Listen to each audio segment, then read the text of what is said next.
Hey, McGinn, it's Mr. Lohn. It's great to see you again. We are ready to jump into our newest read aloud. Uh, Very popular series here by Chris Van Dusen is the If I Built series. If I built a car, if I built a school, if I built a house. And we just had a new one donated to our library. It is If I Built a Town. It was donated by Landon in kindergarten, and we really appreciate that. Here we go with that story. Jack, in the park, said to Mayor McKay, "This town is not bad. This town is okay. But it could be better. The best in the land. It's nothing at all like the town I have planned. If I build a town, I'd start on the green and put up a fountain like you've never seen, carved in blue marble, uniquely designed, with sea creatures lifelike and highly refined. Then I'd add sensors so when you walk by, water jets spray up to 50 feet high. Next, I'd plant trees, spectacular trees. Why, trees such as these are certain to please. And check out the walkway. It starts on the ground, then rises and ribbons and rings all around, winding through branches and up to the sky, where beautiful birds of all colors fly by. Back on the ground, the third thing I do is set up a free-roaming, open-air zoo by bringing in beasts the best I can find, trained to behave and be gentle and kind. But wait, that's not all. My zoo also features fantastic, Jurassic, and mythical creatures, a dragon, a griffin, a dino or two, and 3 fancy unicorns, white, pink, and blue. But these can't be real, you'd say with a frown. That's true in most places, but not in my town. I know we'd require an energy source, and this one won't mess up the climate, of course. It's all carbon neutral, designed with great care to not clog the water nor smog up the air. We'd end our reliance on foul fossil fuels and switch to magnetic, electrified joules. These crystals are rare, but they're all guaranteed to put out precisely the power we need. Everyone here needs a house, that's a given, so I'd build some places we'd all love to live in.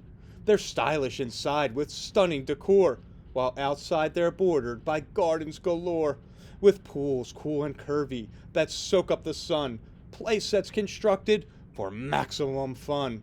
And all of these homes come with one added perk: a maintenance robot to handle all the work. And speaking of robots and speaking of chores, come see the robots that staff all the stores. They'll find what you're looking for, fetch what you need, sprint through the aisles at astonishing speed. Happy to help and nice as can be. But here's the best part.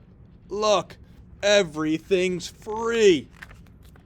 Next to the stores is my world-class salon, rivaling those found in Rome and Milan. It's all automatic. Just sit in the chair. Then 7 skilled styling hands will drop from the air. They clip and they snip and they whip up a do, and voila, they're done. A new, fabulous you. In my town, the library's easy to find. The building is awesome. It's one of a kind. It looks like it's built from a big stack of books where you can relax in the comfortable nooks. In here, it's quite clear that you'll find what you need, 'cause no one controls what you can and can't read. There's also a school which from here you can't see. To learn more about it, read book number 3. It's highly unlikely, but let's say you're hurt. Maybe you fell and you ripped your new shirt and you need attention. So what do? Well, here the health clinic comes running to you. In under 10 seconds, the medics will come. Doctors and nurses as sweet as your mom. And also on board is an excellent vet, in case in their rounds they should see a sick pet. In most towns, the mail is delivered by vans, but here the vans hover on super fast fans.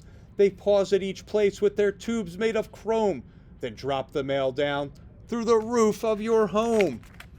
The farms and the fields look a little bit weird, but we can grow more 'cause they're cleverly tiered.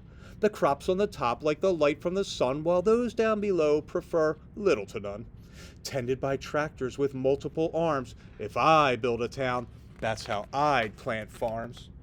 Not far from the fields, it's also worth noting, my town has a beach where there's swimming and boating and surfing and sailing, but then I'd add more.